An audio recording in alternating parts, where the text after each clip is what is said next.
Hello दोस्त, virtuous channel में आपका स्वागत है। आईबीपीएस क्लर्क प्री 2020 का एग्ज़ाम बिल्कुल नज़दीक आ चुका है।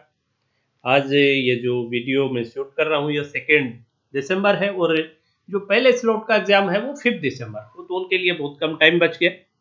तो एक चीज़ हमेशा आप ध्यान रखिए कि आप में से जो ज़्यादातर बच्चों की प्रिपरेशन उस लेवल की है, जिस लेवल पे एग्ज़ाम क्रैक हो जाता है।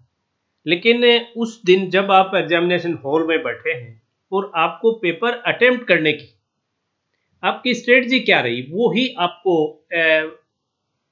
विन और जो आपका लूज का जो डिफरेंस है या हार या जीत का डिफरेंस है वो ही तय करती है।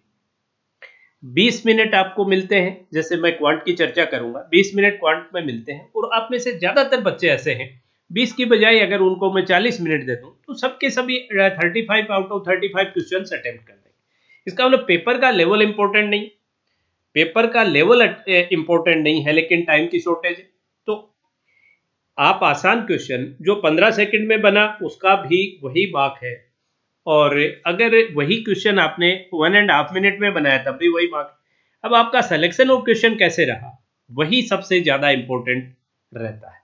तो अगर इस पे अपने चर्चा करें उससे पहले थोड़ा सा मैं डिस्कस करना चाहूँगा आपका आईबीपीएस से क्लर्क प्री 2019 में क्या कुछ आया। आईबीपीएस क्लर्क प्री 2019, अगर मैं 7 और 8 दिसंबर 2 दिन की वहाँ चर्चा करूँ, 8 स्लॉट थे। 8 स्लॉट की अगर मैं चर्चा करूँ तो 8 में से आप देखिए करीब करीब सभी में सिंप्लीफिकेशन का जो वेटेज था वो 10 मार्क्स का था। नंबर सीरीज का वेटेज 5 मार्क्स का था।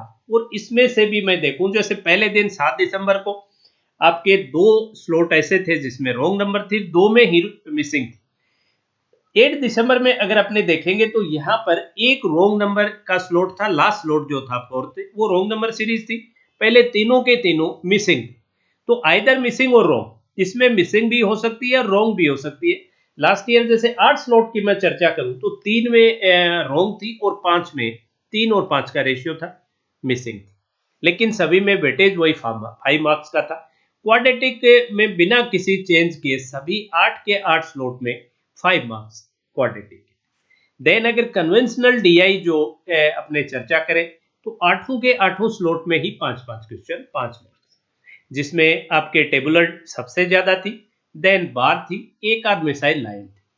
बाकी ज्यादातर में टेबुलर और बार थी। आई थिंक 4-5 में तो टेबुलर ही थी और 8 में से 2 में होगी, एक मिसाइल लाइन ग्राफ थी। ये डीआई आई। तो आप यहाँ देखेंगे 10, 15, 20, 25 इन क्वेश्चंस के में कोई चेंज नहीं था। तो जब भी आप पेपर अब अपने ये मान के चल रहे हैं कि मोर और लेस यही पैटर्न अपने एक्सपेक्ट करें। सरप्राइज इन जनरल प्री में नहीं दिया जाता है, तो यही माने कि यही 25 क्वेश्चन का वेटेज रहेगा। अगर ये 25 का वेटेज रहता है, ये प्रायोरिटी पे करने हैं और ये सब करने हैं, इसलिए इनको ढूंढना नहीं है ज्यादा। जो खुल जाए भाई, सिंप्लीफिकेशन आपको करना है, नंबर सीरीज भी करनी है, क्योंकि अटेम्प्ट आपके 25 से तो एक एवरेज स्टूडेंट की मैं चर्चा करूंगा तो उसके 25 से प्लस तो रहते ही, और उसमें ये प्रायोरिटीज आपकी। तो आप सिंप्लीफिकेशन खुल जाए पहले, या नंबर सीरीज खुल जाए, क्वाड्रेटिक या डीआई जो कन्वेंशनल है वो खुल जाए, तो आप उसमें फिर ये देखिए कि जैसे सिंप्लीफिकेशन आई थिंक कोई ऐसी प्रॉब्लम आपको नहीं आती है, ज्यादातर ओरल होने वाले क्वेश्चन होते हैं। नंबर सीरीज का एक मैं जरूर कहूंगा, अगर अनफॉर्चुनेटली 5 में से 4 बन रही है, एक में कुछ भी आपको ये लग रहा है कि मैं इसमें स्टक कर सकता हूँ, या जैसे ही आपने शुरू की नहीं बन रही है, आपको उसको तुरंत छोड़ दीजिए, छोड़ के आप आगे चले जाइए। क्वाड्रेटिक बन जाती है, सिली मिस्टेक। क्वाड्रेटिक में सिर्फ क्वांटिटी कंपैरिजन में सिली मिस्टेक से बचिए और आपको कुछ नहीं करना है, बाकी सब आसान होता है। फैक्टर भी जनरली बहुत छोटे आते हैं, बट बस आपको कंपैरिजन करते वक्त अगर आप बहुत जल्दी में हुए और वहां गलत हो सकता है, ये ध्यान रखिएगा। तो डीआई जैसे ही आप देखेंगे, अगर आपको लगे कि डीआई कैलकुलेटिव है, कोई ऐसी डीआई, हालांकि लास्ट ईयर तो ऐसी कोई डीआई नहीं थी, फिर भी अगर आपको कैलकुलेटिव लगे तो उसमें 5 में से जो क्वेश्चन, कितनी भी कैलकुलेटिव डीआई हो, 5 में से एटलीस्ट 3 क्वेश्चन बहुत ही शॉर्ट होते हैं, वो सेलेक्ट करके आप छोड़ दीजिए। एंड देन जो बाकी पेपर आया उसमें कैसलेट डीआई आपके पूछी गई, कैश लेट डीआई थी आई थिंक 8 में से 2 स्लॉट में। एक पहले दिन के किसी स्लॉट में थी, आई थिंक फर्स्ट जो 7th का था उसके सेकंड स्लॉट में थी, और फिर 4th स्लॉट में, सेकंड और 4th साइड 2 स्लॉट में कैश लेट डीआई के भी 5 क्वेश्चन पूछे गए। और मिसलेनियस जो अर्थमेटिक है, मिसलेनियस अर्थमेटिक में आपके 10 क्वेश्चन थे एक्सेप्ट ये कैश लेट, जिससे दो स्लॉट जिनमें ये सिर्फ 2 स्लॉट्स में पूछी गई थी।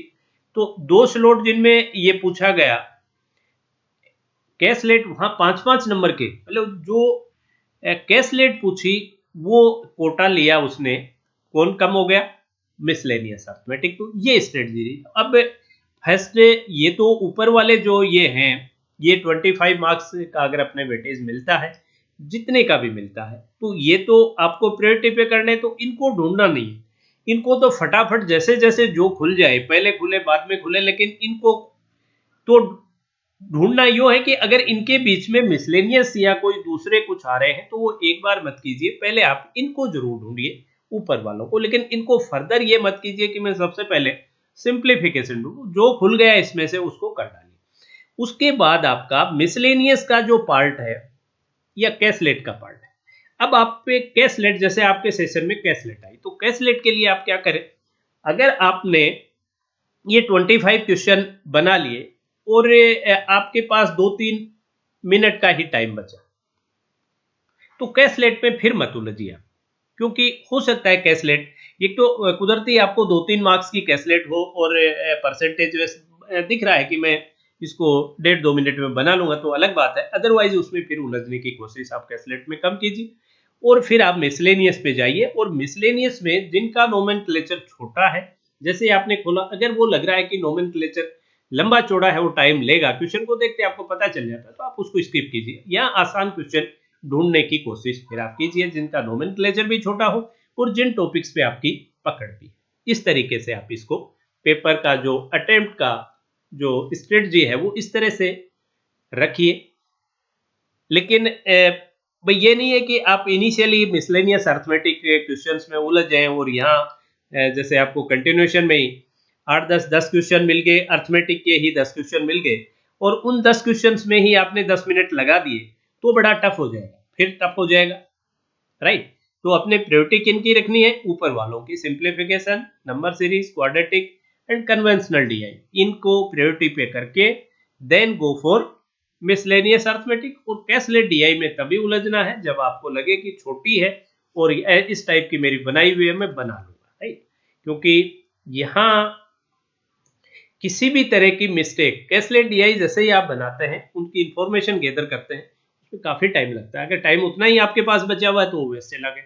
सेकंड, अगर कैशलेट डीआई में कहीं भी छोटी सी भी एरर किसी डाटा में होगी, तो एक एरर हो सकता है 2-3 क्वेश्चन को खत्म कर दे, राइट। तो रिस्की है कंपेरेटिवली, इसलिए कैशलेट की बजाय मैं चाहूंगा कि आप मिसलेनियस अर्थमेटिक टेकअप करें और उनमें आसान और शॉर्ट क्वेश्चन ढूंढ के टेकअप करें। चलिए,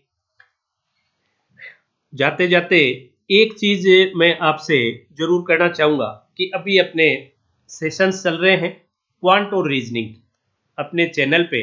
फर्स्ट ऑफ ऑल, अगर चैनल को अभी तक आपने सब्सक्राइब नहीं किया है तो सब्सक्राइब करें, बेल आइकन क्लिक करें, ताकि जब भी कोई नया सेशन आना हो उसका नोटिफिकेशन मिले। साथ ही अगर प्री और मेन की क्वांट और रीजनिंग दोनों की क्लासेस चल रही, क्वांट की प्री की है 6:15 PM, मेन है 9:15 PM, और अगर आप रीजनिंग की देखें तो रीजनिंग की प्री है 7:45 PM और मेन है 11:30 AM।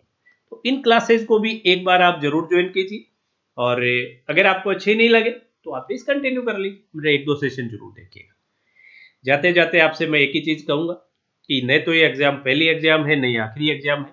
कॉन्फिडेंट होके जाइए, किसी टाइप का स्ट्रेस लेके, किसी टाइप का टारगेट लेके मत, स्ट्रेटेजी जरूर लेके जाइए कि मेरी ये स्ट्रेटजी रहेगी, लेकिन टारगेट मत लेके जाइए कि मैं 35 करके आऊंगा क्वांट में आउट ऑफ में, या 32 करके आऊंगा 33। ये डिपेंड करेगा आपके पेपर के लेवल पे, थोड़ा बहुत 19-20 पेपर आ सकता है, तो हो सकता है 25 भी सफिशिएंट हो जाए और 30 भी सफिशिएंट नहीं रहे। तो टारगेट तो लेके जाना ही नहीं है, स्ट्रेस बिल्कुल नहीं लेके जाना है, अपना बेस्ट देके जाना, देके आना है। और बाकी सब ईश्वर पे छोड़ देना है। अगर जिस भी पेपर में आपने अगर बेस्ट दे दिया वही आपका ये मानिए कि सिलेक्शन उसी एग्जाम में हो जाएगा। प्रिपरेशन आप लोगों की बहुत अच्छी है। चलिए that's all for today session. Have a great